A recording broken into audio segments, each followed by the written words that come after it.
Design and analysis of braking system of an ATV with efficient wheel locking and weight reduction. Abstract study and implementation of a braking system in an ATV. Detailed brake calculations and focusing on attaining four-wheel locking. Designing of lightweight parts that can withstand all the stresses induced during working. Implementing inboard braking successfully in the circuit to reduce unsprung mass. Structural analysis of the brake pedal, and master cylinder mounting. Structural analysis of the brake disc to ensure usage under safety limits. Keywords: inboard braking, brake disc cooling, brake disc design, brake pedal design, pedal mount design, weight reduction. Introduction. The usage of inboard braking systems is a key component which helped us in achieving complete locking of the four wheels.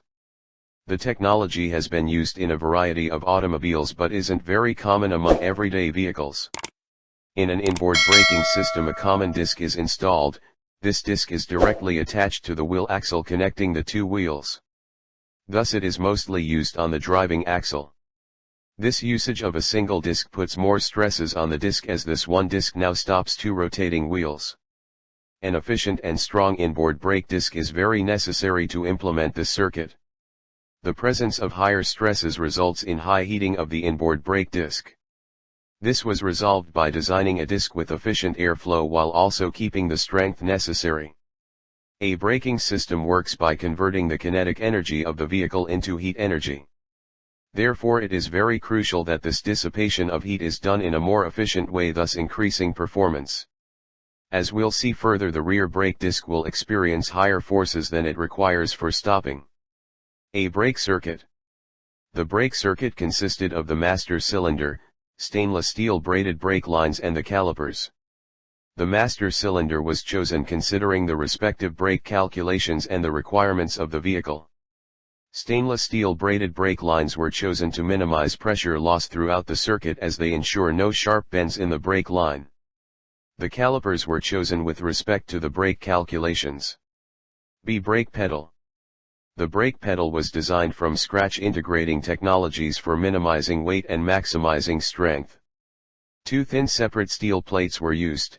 They were joined using hollow cylindrical tubes to give the plates torsional strength. The use of thin plates instead of one big thick one provided with more strength and weight reduction. The design was analyzed in ANSI 19.2 for credibility of strength and was found out to withstand forces 2 times the usual loading. The more comprehensive study for the same is also done in Section 3. See brake disc. The brake disc was designed to maximize heat flow and incorporated the use of 2 separate designs. The first design is for the front wheels while the second design is for the rear inboard disc setup. As the rear disc requires higher heat dissipation, it is therefore designed keeping this in mind. 2. The brake circuit. The brake circuit is a pneumatic system that works on the principle of transfer of pressure. The applied force by the driver on the pedal converts into hydraulic pressure, which in turn converts the kinetic energy of the moving vehicle into heat energy dissipated through the brake discs. Here we discuss how we decided the values of every part used in the brake circuit. The braking calculations are done considering some unknown variables while keeping some variables known. We assumed these variables based on the data we had on parts that we were going to use. The following data was known to us while our calculations. Table 1. Frictional coefficient between road and tires. Frictional coefficient between pads and brake disc. The unknown data is the data of how much force will the driver apply on the pedal and how much should the pedal leverage be. The target is that the driver should be easily able to brake, and for this one can assume that instead of calculating the applied force or the leverage, simply calculate the required amount of pressure in the master cylinder for achieving wheel locking. Once the pressure is calculated, one can backtrace it to a balance between the applied force and the mechanical leverage, pedal ratio. A mass selection. Apart from the values used above, we also used the mass of the vehicle with the driver, which is 270 kgs, keeping a safety factor of 1.5. We choose 400 kg as our weight carried by the vehicle while doing all our calculations. Brake disc selection. The front brake discs were designed considering the space available in the front rim, and an optimal front disc diameter of 140 mm was chosen in the end. For the rear setup, the disc had to be larger in size such that more surface area is available for heat dissipation. The rear calipers are mounted on the chassis while the disc is mounted on the axle shaft coming from the gearbox. The size was finally chosen to be 190 mm in diameter. This size was sufficient for heat dissipation as well as our working conditions. Detailed analysis of both the disc and its properties are also discussed in the paper in section 5. See static conditions. As clearly visible in Fig 1, in static conditions the vehicle will experience a simple weight distribution where normal reaction forces applied on each axle will balance up the overall weight of the vehicle. We may conclude this by writing the following equations. Phi equals 0, NSF plus NSR equals W equals 400 * 9.8. Ma equals 0, W 0.950 equals NSR 1.32. NSR equals 409.8 0.950, / 1.32. NSR equals 2821.212 N, NSF equals 1098.788 N. A. Achieving wheel locking. We have obtained the normal values in static condition. When we apply the brakes, the vehicle shall experience a deceleration. This deceleration is a result of friction between the non-rotating wheels and the ground.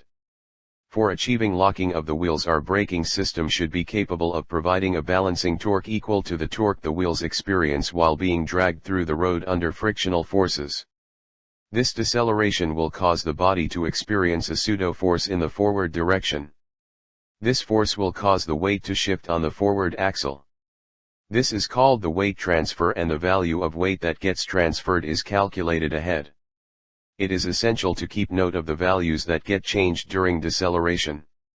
The normal reaction in dynamic conditions will be different, and this value of normal must be used while calculating the torque that the wheels must produce to obtain braking effectively. We assume the new normal reactions to be NDF and NDR respectively. Fig. -2, Dynamic FBD, Measurements not to scale. Fig. 2 shows the forces acting on the body while it experiences deceleration. Both our wheels are locked in this condition. This is only possible when our braking circuit is efficient enough to make sure that the torque applied by our braking system is balancing the torque applied by the frictional forces UNDF and UNDR. Decalculation of force transfer throughout the system. As discussed previously, we assume our master cylinder should have an ideal pressure required for braking. Let this pressure be P. According to Pascal's law, if an incompressible system is applied with pressure P, it will pass down in all the directions with the same value of pressure. Thus P pressure will be experienced by the caliper pistons both front and rear. For simplicity, we assume to have only one front wheel and only one rear wheel. We'll reduce the required torque also by a factor of 2. Clamping force will cause a friction generation between the pads and the discs. We have 0.4 as the frictional coefficient between the pads and the disc. We have already selected the radius of both the discs. We now need to choose an effective disc radius for both the front and rear discs. This is calculated by considering that the max effect of the pads will be at the center of the caliper piston, which is having a radius of 15 mm. We also take 5 mm as spacing, thus, these are the required values of pressure in the master cylinder for locking respective wheels. 5.47 MPa is at least required pressure in the circuit for both the wheels to be locked simultaneously. Thus, for generating this pressure, we will need to have an applied force on the plunger equals FREQ equals 5.47 times 10 to the power of 6th, *p, 0.01905 *0.01905, /4 equals 1559.07 N. Thus this is the required force on the plunger of the master cylinder. Pedal ratio is chosen as per the driver's comfort such that he may be able to apply this force without much effort. Let's assume that he applies a force of 225 N ideally, hence we get a pedal ratio of equals 1559/225 equals 7:1.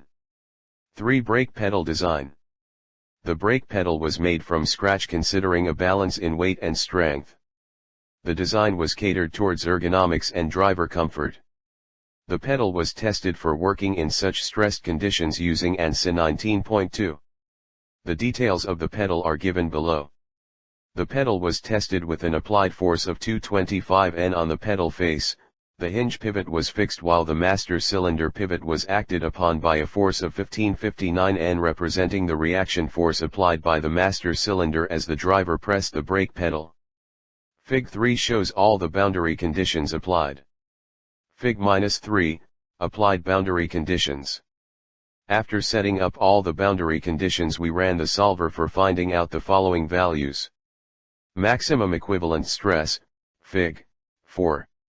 Maximum deformation, Fig. 5. Minimum safety factor of our part, Fig. 6. We have taken a yield strength of 210 MPa for the A36 steel used for making the brake pedal. The results are displayed as follows. Fig. 4, maximum equivalent stress, MPa. Fig. 5, maximum deformation, mm. Fig. 6, safety factor. Hence we may conclude that our part is safe for 2.5 times the load for which it is meant to operate, and this is safe for our use. The design incorporated using two plates and joining them together with hollow cylinders, which also provides us with torsional strength while keeping the two plates balance the load among themselves. 4. Master cylinder and pedal mounting. The master cylinder and pedal are mounted on a common mounting that facilitated the brake application. The assembled setup of the brake pedal, master cylinder and the mounting is shown in the figure below. Fig. 7, master cylinder and pedal mounting. A. Using a common mounting for both the brake pedal and the master cylinder provided us with less weight and more functionality. The mounting is further analyzed for structural integrity. A fatigue analysis is also done to ensure the life of the part. The details of the mounting are given below. Material, ASTM 36 structural steel. Weight, 930 grams, Approximate. Manufacturing techniques: metal hand cutting, metal hand grinding, arc welding, drilling. Assumptions taken during the selection of loading conditions on the master cylinder mounting were: 1. Considered that the forces due to its own weight and the weight of the pedal/master cylinder were negligible. 2. The master cylinder is rigidly connected to the mounting. 3. The forces acting on the plunger of the master cylinder are transferred to the body of the master cylinder. 4. Since the master cylinder body and the mounting are rigidly connected, the mounting experiences the force on the faces that are bolted to the master cylinder. This force creates a moment that tries to bend the mounting. The master cylinder is applied with these boundary conditions. The loading conditions are shown below in the following diagram. Fig. 8. Loading conditions mounting. The results are calculated by the solver for the following parameters. Equivalent stress, Fig. 9. Total deformation, Fig. 10. Safety factor, Fig. 11. Hence we may conclude that the part is safe for 3.5 times its normal loading conditions and will be sufficient for handling excessive stresses while being used. We conclude that our overall pedal assembly and mounting weighs under 1.5 kgs and is capable of locking all four wheels when forces are applied during panic braking. V. Brake disc design. As discussed previously, we have two separate discs for the two working conditions. The smaller disc was used in the front wheel rim that had smaller space compared, whereas the larger disc was used in the rear axle. This was the inboard disc which was used in the rear axle. The forces experienced by the brake discs were previously calculated in terms of P. We'll substitute the value for P to get the exact force value. During our calculations we found out that the values of P comes different for the front wheels and the rear wheels. We chose the larger of the two values to ensure that both the wheels lock simultaneously. By doing this we are providing more pressure than required to the rear wheels. FCF equals P asterisk P, DCF caret 2, slash 4 equals, 5.47 times 10 to the power of 6th, asterisk, 7.068 times 10 to the power of negative fourth, equals 3866.19 n.